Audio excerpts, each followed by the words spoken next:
Good evening, everyone. I'm Gene Bailey. You're watching Flashpoint. We've got a great show for you tonight. It's going to be packed.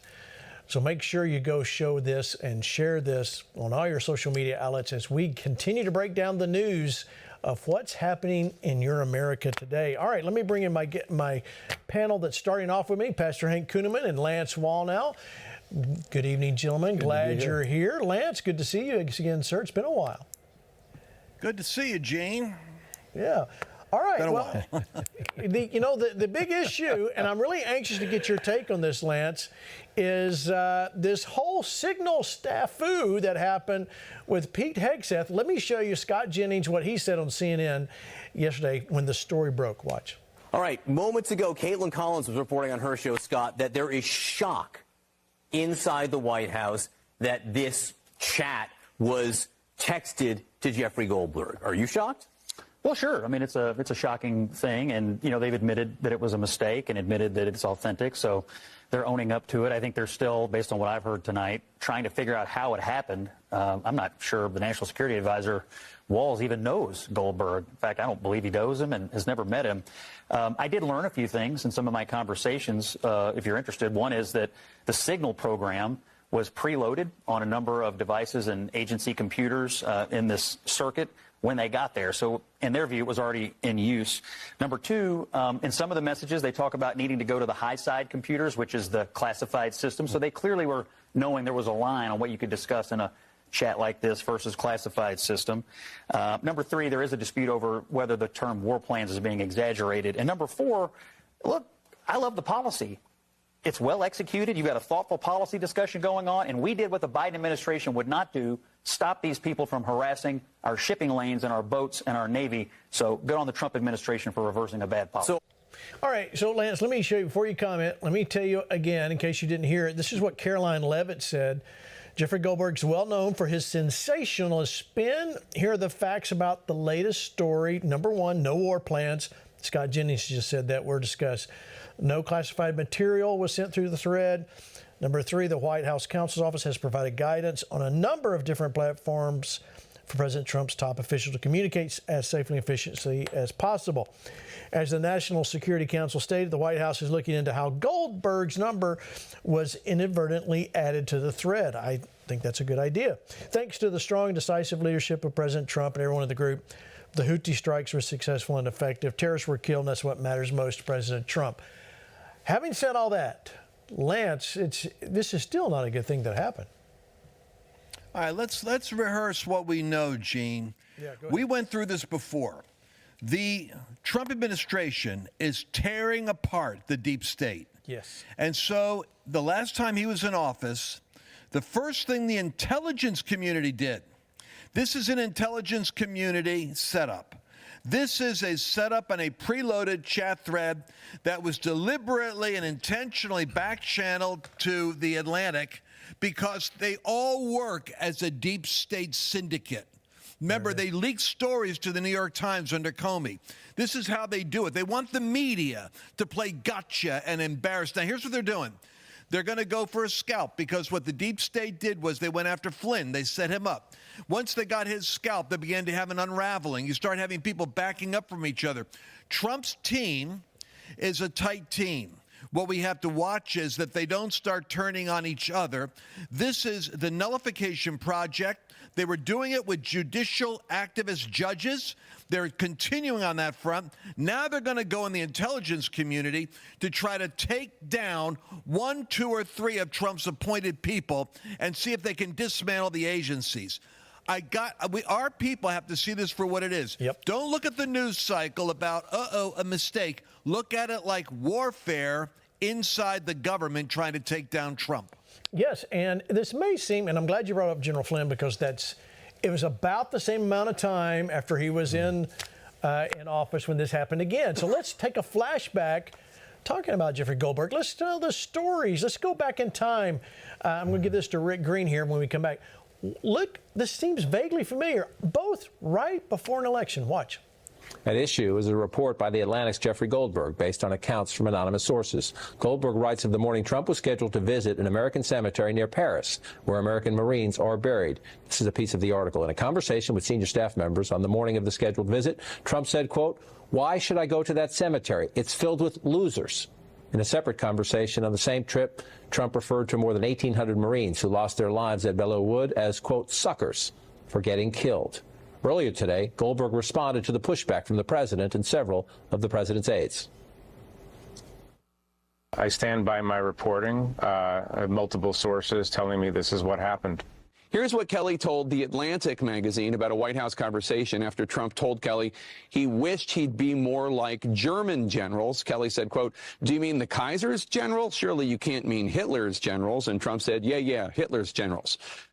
What do you think that this is important for voters to know about? Is that one of the why did you do the story now? Is it you finally got the confirmation of these stories recently?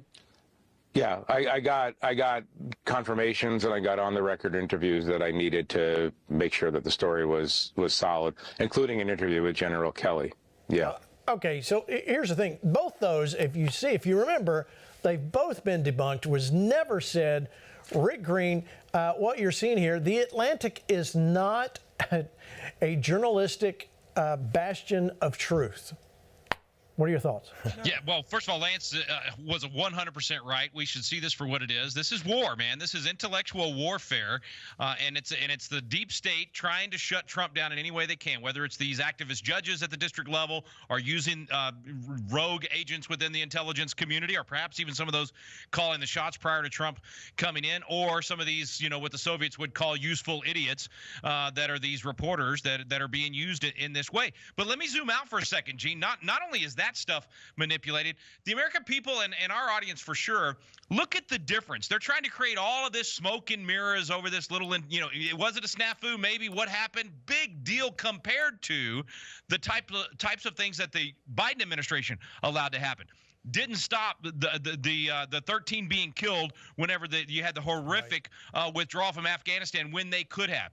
Didn't use the intelligence that they knew about the lab leak for COVID, and millions of people end up dying as a result of their failure to take that information and get it to the American people. So, I mean, compare the apples and oranges here that we're actually talking about, even if this reporter was right, and even if you had these leaks or any of these little things that happen. Okay, yeah, human nature, you're going to have mistakes, whatever.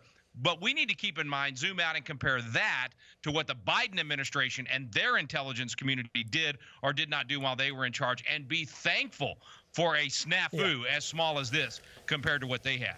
But they're going to jump on anything. And I think going back to Lance's comment, Pastor Hank, they're going to jump. This is the deep state. They're in panic. They're going to grab for anything. So most likely, just an opinion, somebody's assistant preloaded something that was connected like Lance said. Oh, yeah, here, just go. I'm sure that's not going to happen again. What do you think, Pastor Hank? We're looking at this snafu on Signal. Well, listen, brilliant commentary from Lance and Rick. I think they nailed it, and so I don't have much to say in that regards, but I do know this regarding what you're saying about the deep state involvement. Listen, the Spirit of God was moving over the face of the deep in the book of Genesis, and what the deep state doesn't realize is they are dealing face to face with God himself. God is serious about his righteousness. He's serious about his justice. Genesis 7 even says that the fountain of the deep was broken up, and when God was dealing with Noah and the corruption. Well, the deep state has been part of a lot of corruption, and God, once again, like Genesis 7, he's busting it up. Also, I do believe this, Exodus 14, God is on purpose setting up traps.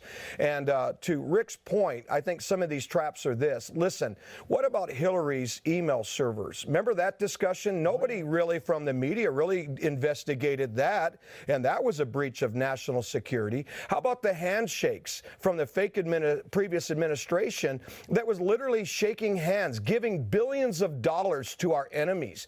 I think that's what the fake news needs to go back and look at, that they once again are trying to spin it and create stupid narratives, but the American people are smart enough to see exactly what they're trying to do. And I love that, Lance. Hank, you're right. We are smarter this time around than we were Yes, coming into we 2020 and 2017 when all that happened. We were going, what's going on with General Flynn? We got this. We got this. All right. So nothing. We talk about government grinding to a halt and moving slowly, but Lance, guess what? Overnight, we're able to have a congressional hearing about what happened yesterday. Watch this.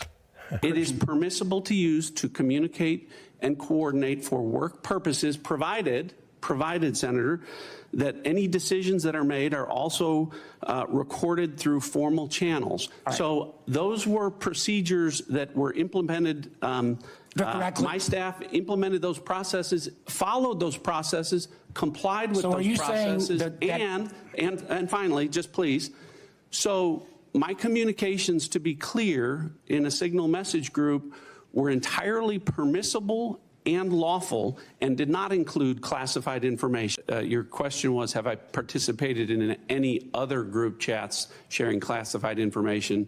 To be clear, I haven't participated in any signal group messaging that relates to any classified information at all. Okay. Director Gabbard. Senator, I have the same answer. I have not participated in any signal group chat or any other chat on another app that contained any classified information. All right, Lance, give me your thoughts. I mean, it seems pretty cut and dry. It is convenient, though, that all this breaks right before they already have a session set up to discuss. But aside from that, where do we go from here, Lance? Well, what amazes me, though, is, and it's a bit of a conundrum to me, Gene, how you could have 4 district judges. That's we got 900 of them, I guess, presiding over 700 districts in state courts. They're the lowest level judge. And we've got them blocking Trump's agenda on the military with transgenders in service. We got him blocking his agenda on deporting illegals. They've got 4 different injunctions basically stopping. And we have not had, with the whole federal government literally under siege and potentially being shut down, we haven't had a meeting like this yet, where we've got these district judges sitting in front of a news panel or the media. I'm trying to understand. Why is it that Republicans, with all the power they've got, can't convene media circuses like this? Why is it the moment, face it, an unpatriotic, stinking liberal journalist wants to expose personal conversation? If that man was a patriot, he'd say, whoa, whoa, guys, check out what you're doing. I shouldn't even be in this conversation. But he didn't do that. He said, gotcha, and I'm going to expose you and make America look weak. And nobody ever bothers to say what a jerk that journalist is on The Atlantic, the editor-in-chief, Jeffrey Goldberg, for even being there. That's right.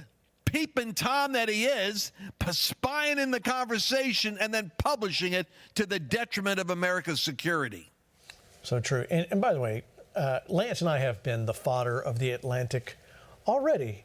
Well, that might be a little personal there. That's it might be just perhaps a little personal for us. Perhaps it's because Jeffrey has been less than flattering of us that I'm taking advantage of the opportunity. But thank you for that segue, because I want to go to these judges. Watch what Senator Josh Hawley had to say last night. Watch.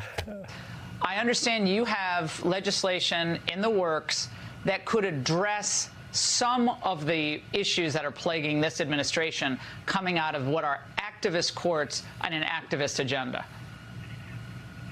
Absolutely. The key thing to do here, Laura, is to end the ability of these district courts to abuse their judicial authority by issuing these so-called nationwide injunctions. Laura, I don't think they have that authority, properly speaking, under the Constitution, Article 3.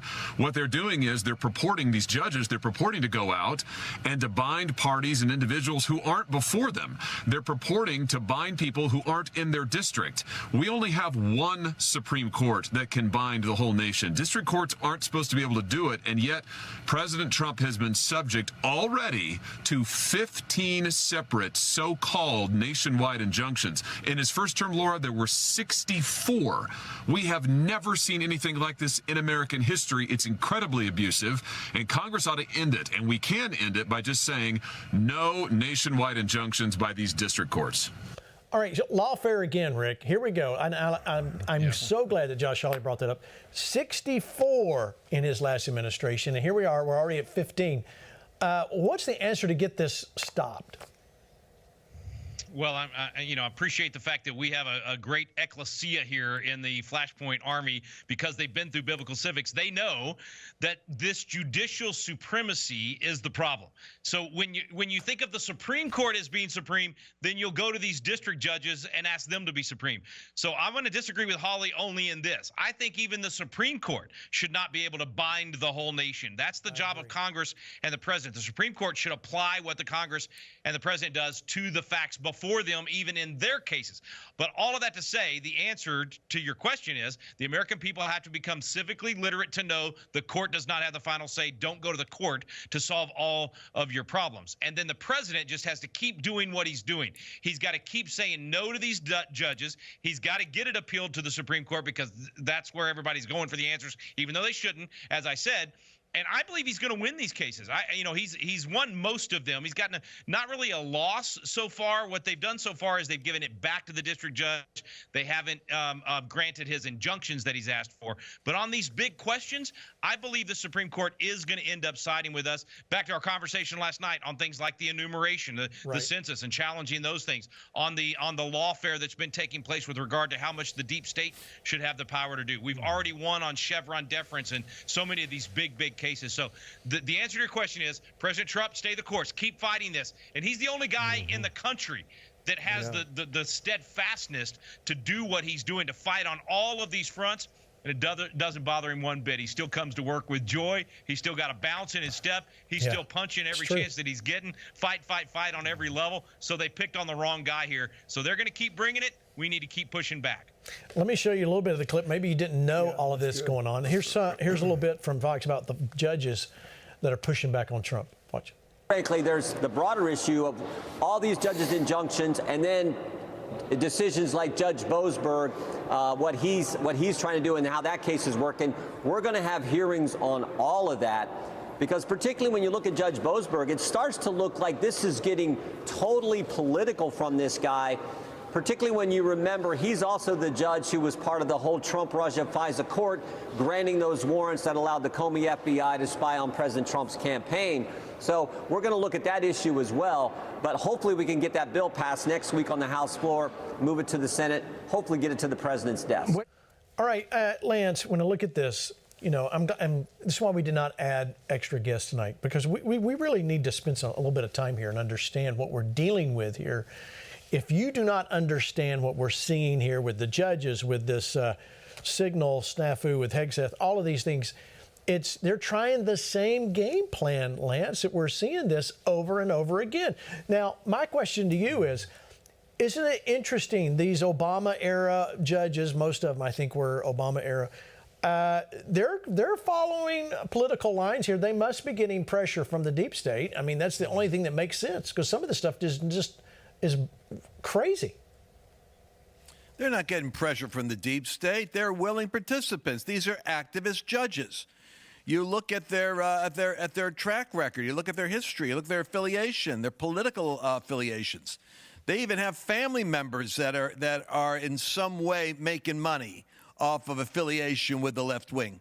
So the way the left approaches this, and this is it's the oddity about us. Churches, we all know, we love each other, but churches in a community don't work together.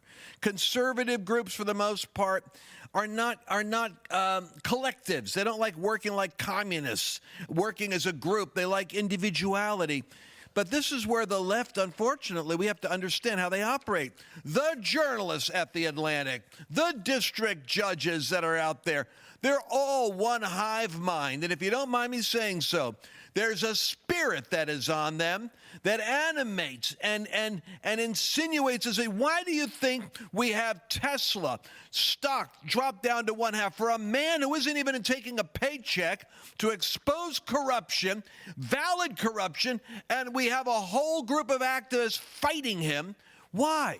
They were the guys who were the environmentalists that made him go into the electric car business. Now they're burning down his showrooms. Why is that? Because America is still in a civil war. that we have gained by prayer the powerful high place of government, but we must now sustain by vigilant prayer, intercession, and wise activism a pushback on the spirit of lawlessness, because that spirit still has control of a strong apparatus, Gene. All right, Pastor Hank, hear him talk, Lance talking about a spirit of lawlessness. Speak to that. Yeah. What's your thoughts? Yeah. Well, I think to Lance and Rick's point, you know, we have a job as American patriots, people, the ecclesia, the church, and it's really found in Luke 18, and it's when there was an unjust judge or there was injustice coming through the judges. You know, the widow was persistent. She didn't quit. She didn't, remain silent. She kept pressing and pressing and pressing to the point where shall not, God speaking, the Lord of the earth, avenge us speedily from injustice. That's really what that's about. And I think if we do our role, we do our part, we're going to see this. But also, Jesus said, will the Son of Man find faith when he returns? Well, what kind of faith? Faith that stands for and against injustice. It's not just faith for your clothes, your shoes, faith for your country, faith for your city, faith for the things that the enemy is trying to do, to Lance's point, through demons of darkness to bring injustice. But I want to say this last thing, Gene. On Sunday, the Spirit of God spoke, and he said there was a day in the earth where the judges ruled the land. And he's saying we're seeing the same scenario play out in our country, but the Lord said, I have come to judge the judges and to bring my righteousness and my justice. And they may try to turn this thing up 7 times hotter like in the days of Daniel in his lion's den. It's all going to turn on them. And God is stepping in. And look to the month of April. It is a key shifting month that we're going to begin to see the justice of God. And these people are setting themselves up, like we're discussing, in a trap that is set by God himself. Well, it's sure obvious now to those of us paying attention. Tom Fenton, our friend from Judicial Watch, says this: judicial coup in a disturbing decision. Chief Judge Boasberg suggested he has the power to second-guess the president on core matters of foreign policy, defense, and immigration. Guess what, Judge? We did not vote for you to do that job. So go sit down. Libs of TikTok. And as if that's not enough, here we go. U.S. District Judge Lee Rosenthal just ruled that Texas A&M, right here in the great state of Texas, must allow a drag show to take place. Judges are now forcing queer theory and sexually explicit shows to take place at university. Rick, come on, man. This is Texas. I was trying to remember if it was, I think it was Elbers Jerry. I can't remember. One of the founders had a great line about how judges are not equipped to make policy decisions. They're It's just not their job. It's not what we elect. Like you said, they're not elected to do that. It's just not within their wheelhouse. And yet that's what they've been doing. So this is one of those times where sometimes things have to get so crazy, and there has to be the right fact circumstances, what we'd call good facts for a good case, in order to really have a big change. I think we have the chance for that right now. We have this whole deportation of these gang members and this district judge trying to stop the president from doing what the country elected him to do. That's a great fact circumstance to win the whole country over on this very issue of the judge should not be making this decision. The elected president of the United States or the elected members of Congress should be the ones making the decision. So I think we need to press the gas on this thing. I think impeachment of this judge should be done. I know Justice Roberts has already, done his high and mighty, no. We in the courts will deal with that. It just needs to be appealed to us. Impeachment's not the proper place to do that. No, you're wrong, Justice Roberts. Impeachment is exactly the proper place to do that. That's exactly what Hamilton meant when he said that impeachment is a bridle in the hands of the legislature. This is how you rein in an out-of-control public servant like a judge or someone in the other branches. So I say impeach a bunch of these judges, and they will the rest of the judges will stop getting out of their jurisdiction into the jurisdiction of the lawmaking body or the executive branch. Well, and Lance, hey, Gene, real quick. Okay, go ahead. Gene, real quick. I wanted to follow with that prophecy from Sunday very quickly. The Lord said that's what's going to happen. There's going to come impeachment of these judges and a resetting of the judicial system. It's God's justice. That's why judges are in the news right now and under the watch of God. Well, I would certainly agree with that. All right, but my point I was going to make, Lance, is this. It's not just they're attacking Trump. They're attacking Hegseth and all. You know, they're picking them off, trying to pick them off. We're not going to let that happen. But now when you go to this Judge Lee Rosenthal thing with Texas A&M, they're still coming after us. They're still coming after conservatives. Imagine if you were conservative and you sent your kid to school going, great, Trump's in. I don't have to worry about this stuff anymore. Sanity has returned to the court system and the presidency, so we're going to have it's okay. And then this happens. This shows, just this by itself shows you, Lance, that this is not, the fight is not over. We can't just sit back and rest on it because we've still got a lot. They're still coming after our conservative values. Yeah, let's be really clear about this. Trump didn't even get his 100 days in. They are desperate to stop him. Their strategy now is a judicial coup. By the way, the Justice Roberts' comment on speaking to the Trump talking about impeachment and trying to cool his wheels on that, without making another comment attached to it, which is, and the court is not the proper vehicle for political resolution, and the court must be careful not to. He didn't add that part, which is, yeah, the judges have to be careful about overreach, and the politicians have to be. My challenge with I want to see that prophecy Hank said fulfilled. Sometimes I give prophets credit for getting it right, but they're not in the weeds like we are. We're the bean counters in these processes.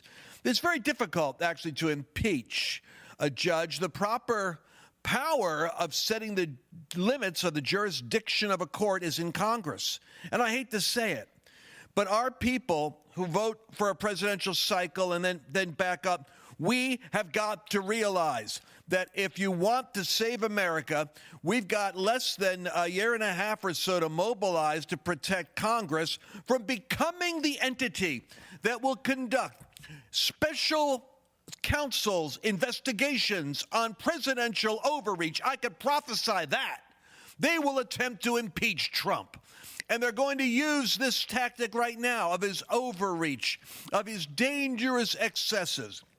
And what I'm trying to say is that Congress, we have to take it. It's not typical that this happens during a midterm. We have to expand the margin of representative government, and we have to be engaged with that government so that they're supporting Trump. They have the power to restrain those lower court judges. They can they can even change, if I'm not mistaken, Rick, they could take that disastrous District of Columbia, D.C. court system that they ramrodded Bannon and Navarro through and wanted to put Trump in. We could take it and we determine where those district courts are, and they're the center of power. And if we really took ourselves seriously as a movement, we would go for that leverage, that God-given power in the House, and we'd start to restrain the judges, but we must seize more territory. Go ahead, Rick, your thoughts. Hey, man. Oh, man, so many things. First, everything Lance just said, 100% right. I got to say something about A&M real quick. I'm hoping that my friend Glenn Hager, who's been appointed to be chancellor there, is going to change that nonsense and stop that from happening. But you guys are exactly right. And that's why it's not just the president. It's not just Congress. It's our communities. It's where we send our kids to school. Defund the left by defunding the universities. Do not send your kids to these universities that you think are conservative and they're no longer conservative. Send them to Patriot Academy. Give me a year with them. I'll send you back a leader, and maybe they'll go to college, maybe not. Okay, back to Lance's point. He's exactly right. Article 3 empowers Congress. They can abolish these courts. You don't even have to move that district court. You can abolish it. It's like Steve King said years ago, the Constitution, constitutionally, Congress can reduce the entire federal judiciary to nothing more than Chief Justice John Roberts sitting at a card table with a candle. In other words, the Congress decides how many judges there'll be, where these district courts will be, how many judges there'll be in the appellate courts, all of that. They have the power to do it. They need to use the power they've been given. This goes back to what Lance said at the beginning of the program. Too often Republicans are timid. They don't use the power that the American people have given them.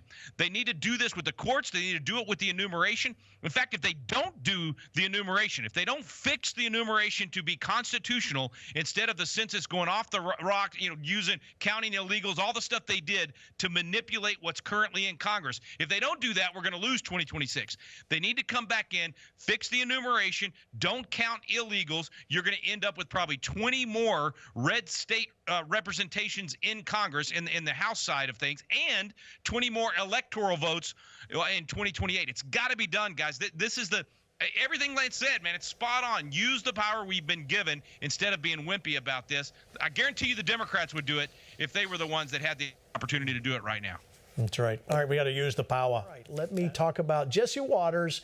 He does a great job in this minute 6 clip on the Dems. They're going from bad to worse. Watch. MoveOn.org says it's time to move on from Schumer. They say their frustrations are at a boiling point, and if nothing changes, donors are ready to yank their funds out. Schumer can smell the coup coming. Leader Schumer, are you feeling pressure to step down? Look, I'm not stepping down. And let me just say this, Kristen. I knew when I cast my vote against against the government shutdown that there'd be a lot of controversy, and there was. Chuck's wounded, the clock's ticking, and the Bernie bros smell blood. This new generation gets going, it's going to get ugly. The problem for Democrats right now is if they're primaried by a bunch of Bernie Sanders, AOC-type Democrats, they're going to have a real hard problem flipping the House. Democrats lost 2 big bets, that they'd always win the youth vote, and when the country got less white, Republicans would be finished. And they were dead wrong on both. And now their coalition's crippled. I think I love that. But let me show you what Charlie posted, because this is really following up with exactly where you're going. Please listen to AOC, Bernie Sanders, and Elie Mystal. Go further left. Keep claiming to fight the oligarchy while taking checks from Soros, Benoff, Laurene Powell, Jobs, and Reid Hoffman. Keep advocating for the elimination of voter registration laws. Keep fighting for illegals over Americans. Keep pushing men and women's sports. Keep cheering for the vandalism of the Democrat voters' Teslas. And keep pushing the same policies that led to a net loss of 268,000 California residents, 93 Illinois, and 179,000 New York residents in 2023 alone. Keep swerving radically left. We'll take it from here. But here's the chart. This one says it all, Lance. Look at this. Democrats have shifted sharply leftwards on cultural issues in recent years, leaving the median voter behind. Now, look at that. That first chart there shows starts at the bottom, 96 to 2020. Look what has happened with the blue line. They're not trying to. Remember when everybody used to say, let's reach across the aisle, and we were more concerned about the people in the middle? Look at the left. I mean, you can't get much more of a left turn than that. Lance, what's going on? Well, just goes to show you, Gene, that if God can't make his people smarter, he'll just make his enemies dumber. So we haven't had the revival we're looking for, Gene. We keep praying. Want to remind you, the books like The Harbinger and all the people that were talking to us for years said, without a revival, America will never get saved. We need a Christian leader. Well, God gave us a controversial leader with Trump, and he didn't give us a revival. He gave us a reformation. Now, the revival still has to kick in. It's a little here and there, pockets here and there in college campuses. But for the most part, the Lord is making our enemies dumber. I mean, this is really one heartening piece of information. They're doubling. You saw the 30,000 people that came out for Ocasio and Bernie. Now, if that's the crowd gathering, then that tells you the momentum is on the side of going into a ditch, which means that God's being merciful to us. America never bought the trans agenda. It never bought into multiple genders. Men really never bought into the fact that alpha masculinity was evil. We never really bought into open borders, defunding the police, or infinite spending. So what the left has done is they captured the institutional high places. The coastal elites have great power, but they never took the American people with them. God sent Trump. He captured the American populist movement, and I'm grateful to see that they still haven't figured out how to talk to that audience. Gavin Newsom's doing it. That's the guy you got to keep an eye on. He's talking to Charlie Kirk. He's talking to Bannon. He realizes we better tack to the middle. Even if we don't believe it, we better go Clinton or we'll never be in office again. Let me get Pastor Hank. You heard Lamp. What do you think? You agree? Sure. Well, I think there's two components that are in operation. Number one, we've been saying it for 4 years when we stood alone, when everything looked like the opposite of what we were saying here. The God factor. God is involved in our country. That's right. And he is showing it, and he's going to continue. Second component, the Lord prophesied, was there would be another outrage that would come, like the Boston Tea Party back in our history in America. It would be called a righteous rebellion. Then he began to further say that we would be going towards what would be called the greats. America would be made great again. There would be great removals, great resets. That's why, listen to me, I'm telling you, judges will be removed. You're going to see it. God is serious about this. It's part of the great reset. And he also said that they would begin to turn on each other, the Democrats. And then, last, I want to ask a question, Gene. I won't take long. This is a question. Do we believe that the story of Exodus 14, when God allowed Pharaoh to be so prideful, like we're seeing from the deep state, these judges, different politicians and such that align themselves with that lunacy, do we really believe that that's just a story in Exodus 14? Or could it play out again that God is setting traps, ambushments, and that the saying in Exodus 14, this level of evil, this kind of injustice and stuff, the Egyptians you see today, you're not going to see again. God, when he decides to step in for a country with its deliverance at this level, I believe those things are playing out again. I think you're right. I think they are playing out again. And I think we can go look at Saul. I mean, we've got the same thing. He turned from what he knew to be the truth. And look at what happened. He couldn't get it back. And, of course, then David and everything that happened after that. I want to show this real quick, because if you are sending your child or your grandchild to Columbia, get them out. I don't know what you're thinking. Get them out. Watch this. Today, there was another demonstration at Columbia University. This time it wasn't the students. It was the professors leading the protest. Educators furious the school gave in to Trump's demands after the president froze hundreds of millions of dollars of funding for the university, claiming it did not do enough to stop anti-Semitism on campus. Now, Rick Green, I don't understand. We all should stop anti-Semitism. What happened to America? I'm trying to understand this radical left idea. And now we've got professors at supposedly a great university stand up going, no, we need to keep that. Basically, they're saying we need to keep anti-Semitism because it's our right. I mean, am I missing it, Rick? Well, it's the same thing I said earlier about these moments in time where something so crazy happens. You got to seize that opportunity. And, you showed Charlie Kirk's tweet a few minutes ago. He had the great book just a couple of years ago about the scam of college and what these universities are doing. So let's seize this moment to wake up the parents, at least within our circle. Because, Gene, you still got a lot of good people that send their kids to these schools, and good people that send their money to these schools. That's right. They'll leave in their wills, they'll leave great wealth to these wacko colleges that are undermining everything about America. It frustrates me so much.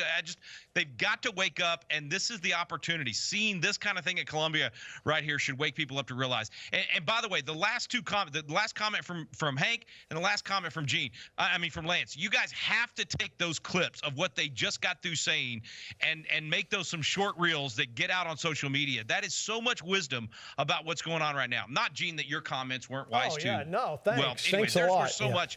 Anyway, they were so good that we've got to get that out there, because I'm telling you, that is the answer to saving the whole thing. Yeah, come on, Lance. I mean, we all want, there's this thing about education with Christians. Either we've been blindly following the path, well, forget your Christianity, just go to school and get an education, or we have traded that for the ultra-left liberal ideal. I mean, this is where we've got to wake up. What Rick's saying, I think, is absolutely true. Your thoughts? Well, I've got two thoughts on it, Gene. That's why I did for 20 years, Gene. I did 7 mountains. Not like I didn't have other stuff to talk about, but I said if we don't focus on education, media, government, arts, entertainment, science and technology, the devil will seize those high places. That's right. And with a small number of people, if he can get the academic world with his radical goofball professors, The average American doesn't agree with these guys. They're anti-Semitic. They're anti-American. They're anti-capitalist. And they're paid. They're secure and they're resentful. They don't like the country they're in. They don't like the world. So if you send your child there to get educated by them, they will become twofold more child of hell, like Jesus warned, when you get proselytized. So the parents need to realize that. But here's the other side. I don't like surrendering high places. What we really need is to have stronger Christian conservative chapters on Columbia and courageous chapters. That's why I'm a big proponent of Leadership Academy and Turning Point. And sure. I'm putting funding as much as possible into building strong apostolic, evangelistic, conservative groups on campuses because I don't want the world to have those territories. We need those degree factories because I want to have our Harvard and Yale and Princeton and Columbia professionals that are the Daniels and Josephs and Jacobs and Isaacs of their generation. But man, if you don't go in there with the realization they'll be poisoned, you're sending your child into a destructive scenario. Yeah, that's what I was saying. Yeah. Hey, All right. Gene, You know what I mean, Gene? Yeah, I am. I'm right with you. I'm just ordering the pizza while you were. Anyway, go ahead, Rick, your thought. No, I think that's exactly right. We have to raise up the Navy SEALs of civics, the Navy SEALs of education. In every one of these areas, we have to raise up the kids that can win over their generation. That's why these things are so important to do. But the opportunity before us is because of what Lance said earlier. The American people didn't buy these lies. They took the high places. They took those positions. But the American people are still with us. The Democrats haven't figured that out. That's why they keep swerving. That graph you showed, I was laughing because I thought they were already way over to the left. The fact they swerved even further left, as that blue line showed, than where they already were, tells you the opportunity before us is huge. We have to convince the American people to get more involved in what's going on. But George Barna, I was just talking to George Barna earlier about this, and this small remnant that's out there, that 3% roughly, that still believes in the Bible, that still believes in the God of the Bible, that still believes that they need to be disciples of Christ and it should apply to everything in our life, that's the leadership that we have to train up. Those are the people that we have to get through biblical civics, get them to send their kids to these schools and be in those chapters, but also send them to Patriot Academy first to get them prepared to go to those kind of places. The 3% is there, and they are the ones that then have to convince the rest of the people. So Lance set the table right. The opportunity's before us, but now we have to go gain that ground back. That's why being part of the Flashpoint Army is so critical in this season. He's raised up all of these people like Lance and Hank and you and Tony and all the other people that are part of Flash. He's raised all of this up for such a time as this. Now let's go seize that ground, man. This is a wonderful time to be alive, to be a part of it.